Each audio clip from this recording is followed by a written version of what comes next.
Japan Bangladesh cultural exchange association যশোরের শার্শা উপজেলায় স্থানীয় জনগণের সহযোগিতায় স্কুল মিল পরিচালনা করে আসছে।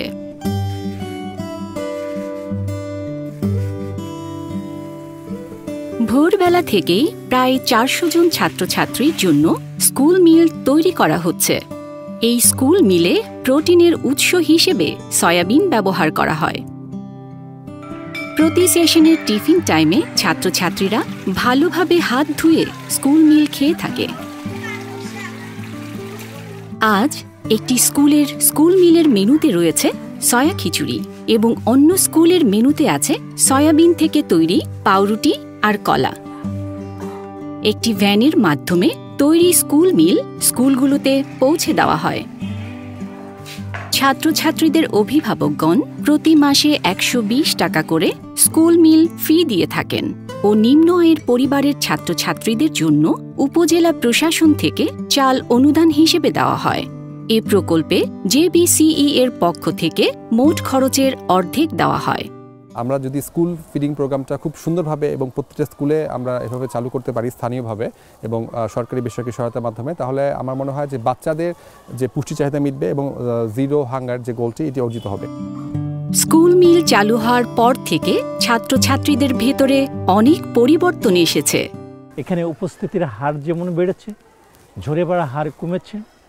এখানে হচ্ছে যে শিশুদের যে শিক্ষণ পরিবেশের যে পরিবেশটা ছিল সেটাও অনেক ডেভেলপ হয়েছে।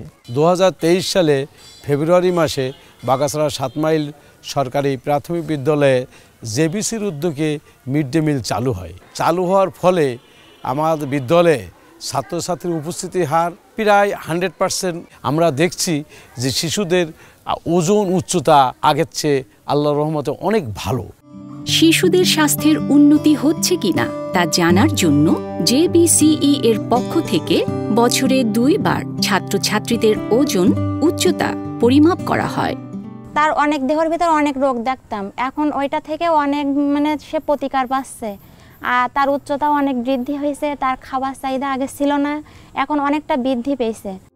কিন্তু নতুন এক সমস্যা দেখা দিচ্ছে যা শিশুদের স্বাস্থ্যের জন্য ক্ষতিকর। বর্তমানে শিশুদের মধ্যে নিয়মিত বাড়ির খাবার না খেয়ে দোকানের স্ন্যাক্স বা প্যাকেটজাত খাবার খাওয়ার আগ্রহ তৈরি হচ্ছে। এই ধরনের নিম্নমানের তেল, চিনি ও লবণযুক্ত খাবার দীর্ঘমেয়াদে শিশুদের রোগ প্রতিরোধ ক্ষমতা কমিয়ে দিচ্ছে এবং তারা প্রায়ই অসুস্থ হচ্ছে। শুধু তাই নয়, ডায়াবেটিস এবং হৃদরোগের মতো অসুখগুলোতে তারা সারা জীবনের জন্য স্বাস্থ্য ঝুঁকির মধ্যে পড়ে যাচ্ছে। পটেটো খেত, ঝালমুড়ি খেত, যে সিংড়া ভাজে সেই সিংড়া ভাজ খেত। তো এইসব খাওয়ার ফলে আমার বাচ্চা ভাত খেত না, ও অসুস্থ হয়ে পড়ত।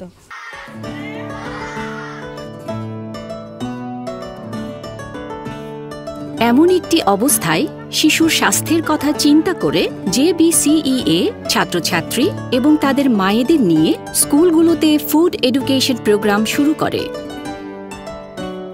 কর্মসূচিতে কয়েক ধরনের কর্মশালার আয়োজন করা হয়। ছাত্রছাত্রীদের মধ্যে ফুড কার্ড ব্যবহার করে পুষ্টি বিষয়ক কর্মশালা পরিচালনা করা হয়। ছবির মাধ্যমে সঠিকভাবে দাঁত মাজার উপর কর্মশালা করানো হয়। শিক্ষার্থীর মায়েদেরকে পুষ্টি সমৃদ্ধ সুষম খাবার তৈরির বিষয়ে প্রশিক্ষণ দেওয়া হয়। পুষ্টিকর খাদ্য, আমিষ জাতীয় খাদ্য, শক্তি জাতীয় খাদ্য, বিরাস করানো, হাত ধোয়ানো, এগুলো আমরা শিখেছি। আমাদের আপারা আমাদেরকে শিখাইছে।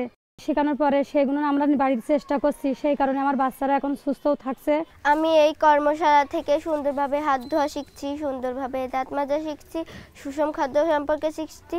আগে আমি বাইরের খাবার খেতাম, এখন খাই না, কারণ আমাদের কর্মশালা থেকে বলেছে এগুলো খাওয়া ক্ষতিকর। আমি বাইরের জিনিস খাই না, স্কুলের নিয়ম অনুযায়ী সুষম খাদ্যগুলো খাই। কর্মশালার থেকে মায়েরা সবচেয়ে বেশি শিখেছে যে রান্না, বাচ্চাদের কিভাবে সুষম খাবার রান্না করে দেওয়া যায় এবং বাইরের খাবার শিক্ষার্থীদের না দিয়ে বাড়ির থেকে খাদ্য বানিয়ে দেয়, এটাই হলো সবচেয়ে বেশি উপকার।